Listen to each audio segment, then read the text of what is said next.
Hello students, welcome to the class. Today we will continue our topic tenses. Okay, तो कल हमने tenses का introduction पढ़ा था कि टेंस कौन कौन से होते हैं और प्रेजेंट इंडेफिनिट टेंस को एक्सप्लेन भी किया था. And today we will learn present continuous tense. So before going to the topic, let's discuss about the present, past and future. First of all, present. Present is denote for time. Present means जो अभी वर्तमान में जो सब कुछ चल रहा है वो प्रेजेंट है. That is existing. जो अभी है, जो अभी चल रहा है वो प्रेजेंट टाइम है. Then past that we have left behind, जिसको हमने पीछे छोड़ दिया, जो वी हैव स्पेंट, जो हम उसको बिता चुके हैं, that is past. And future, future that will come ahead, जो आगे आने वाला है वो future. So let's start the topic. Present continuous. Present continuous, this is our today's topic, present continuous. Okay, let's talk about present continuous. Present continuous is used for the ongoing activities. present continuous का मतलब है कि work है वो ongoing है, अभी continuously चल रहा है. So we can call it progressive tense also. We can use progressive word for continuous.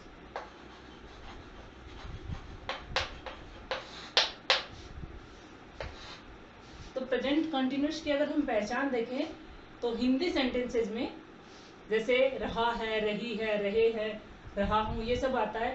जैसे राम खाना खा रहा है, वह घर जा रहा है, वह पुस्तक पढ़ रहा है, तो ये सारे कंटिन्यूस में आते हैं. But in English how we can recognize the continuous tense, how we use the present continuous tense, where we will use the present continuous tense.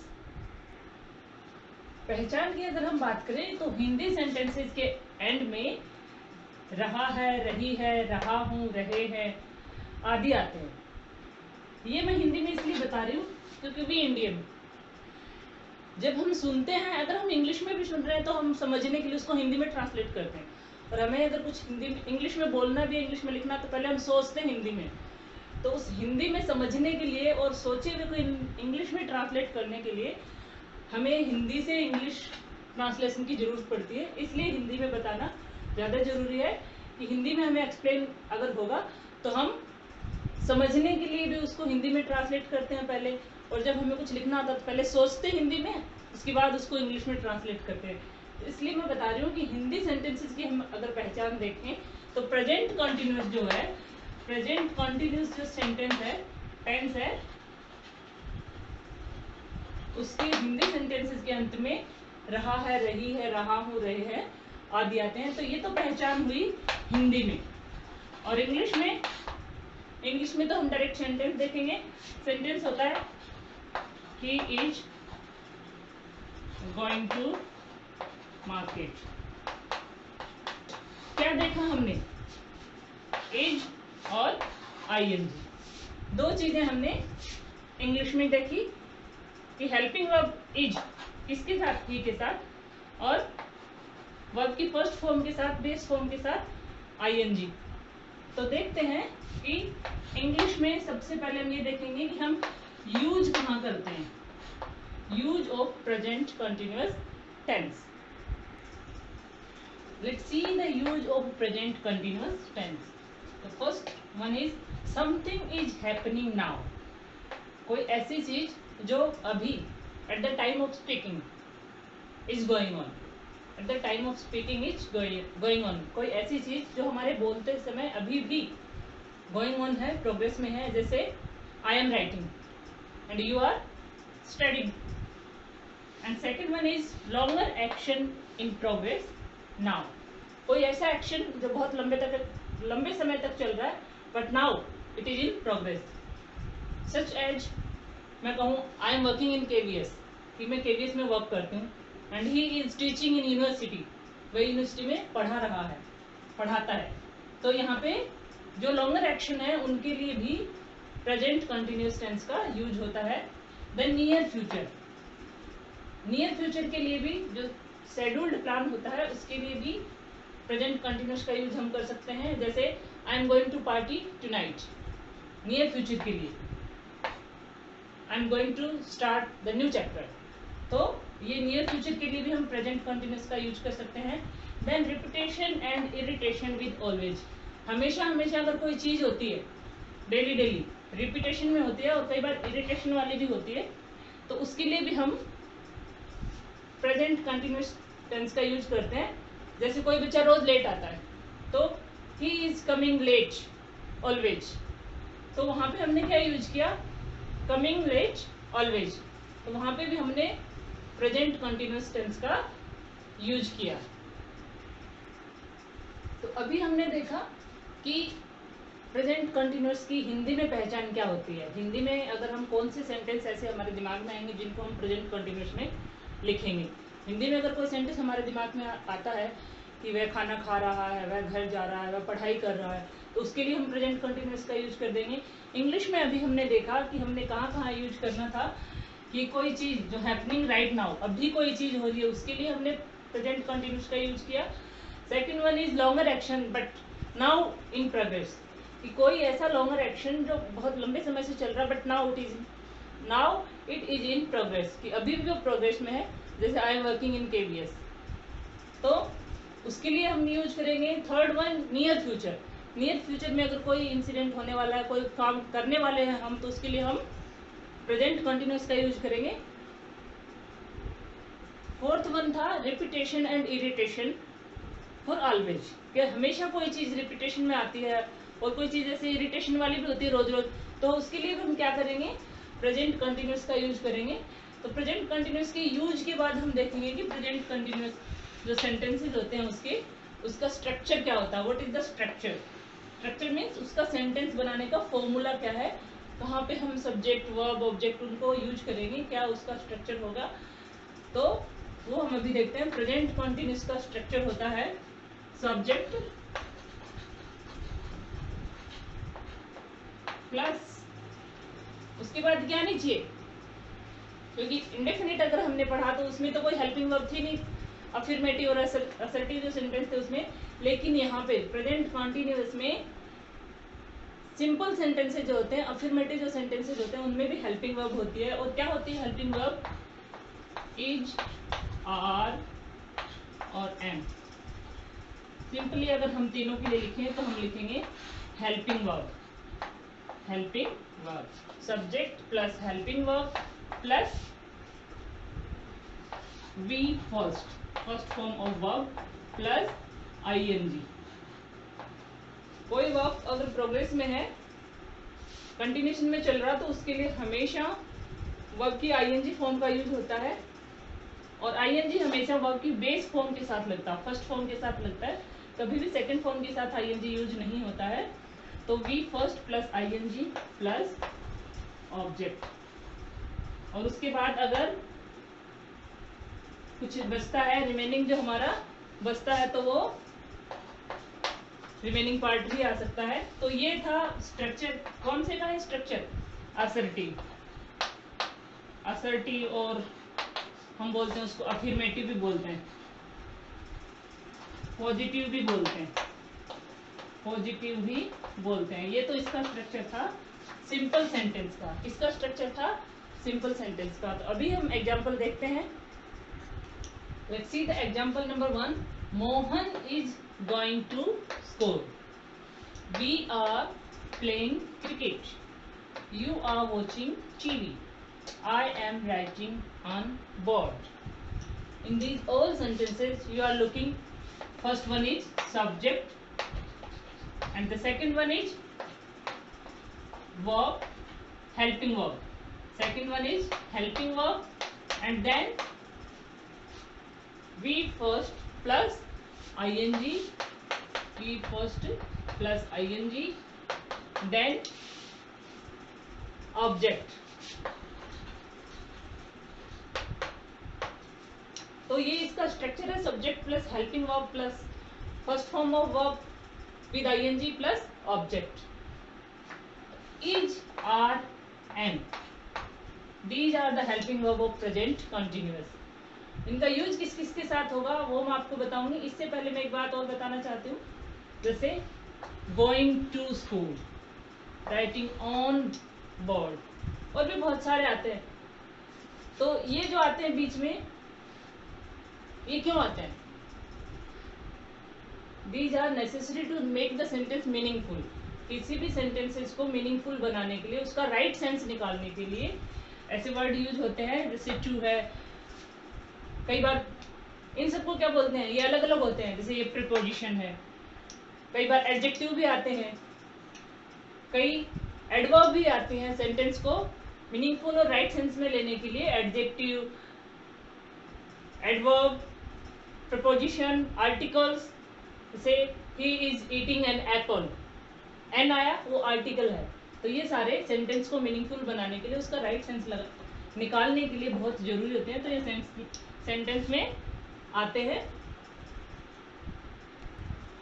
Let's see the use of helping verb. Helping verb का use हम किसके साथ, कौन सी helping verb use करेंगे? तो present continuous tense की helping verb है is, are, am. Is is used along with singular number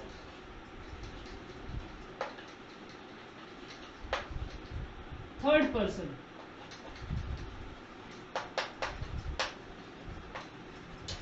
अगर subject singular number third person है तो हेल्पिंग वर्ब इज का यूज होगा. And if the subject is plural और first and second person, then R is used. M is used only with I. I है वो first person है, लेकिन I है वो क्या है, एक्सेप्शन है कि I के साथ हमेशा M यूज होगा. बाकी R है वो प्लूरल और फर्स्ट सेकंड पर्सन जो भी सब्जेक्ट होते हैं उनके सबके साथ R यूज होता है.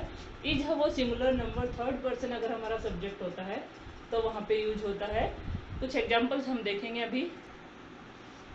Let's see the example. They are going to market. He is eating an apple. Maya is washing utensils. You are playing cricket. तो ये सारे they are going to market, he is eating an apple, Maya is washing utensils, you are playing cricket. All are positive और assertive sentence. हम इसको negative और interrogative कैसे बनाएंगे, उसके लिए हम इंटरोगेटिव और नेगेटिव और इंटरोनेगेटिव का स्ट्रक्चर पहले देखेंगे. पहले हम ये सेंटेंस लेते हैं, माया इज वॉशिंग यूटेंसिल. तो ये तो था अफर्मेटिव और पॉजिटिव बोलो चाहे असर्टिव बोलो. ये सिंपल सेंटेंस था, माया इज वॉशिंग यूटेंसिल्स. अगर हमें इसको इंटरोगेटिव बनाना है, इंटरोगेटिव अगर हमें इसको बनाना है तो हम क्या करेंगे, हेल्पिंग वर्ब को सब्जेक्ट से पहले लेकर आएंगे. हेल्पिंग वर्ब को सब्जेक्ट से पहले लाएंगे. हेल्पिंग वर्ब है इसमें इज माया. माया वो प्रॉपर नाउन है. किसी व्यक्ति का जब स्पेशल नाम होता है तो उसको हम प्रॉपर नाउन बोलते हैं. प्रॉपर नाउन का पहला लेटर हमेशा कैपिटल आता है.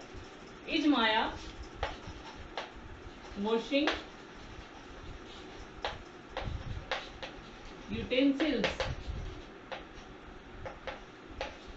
क्या माया बर्तन धो रही है? और अगर हमें इसको नेगेटिव बनाना हो, नेगेटिव अगर हम इसको बनाएं तो Maya, then helping verb, then not, then verb, then object.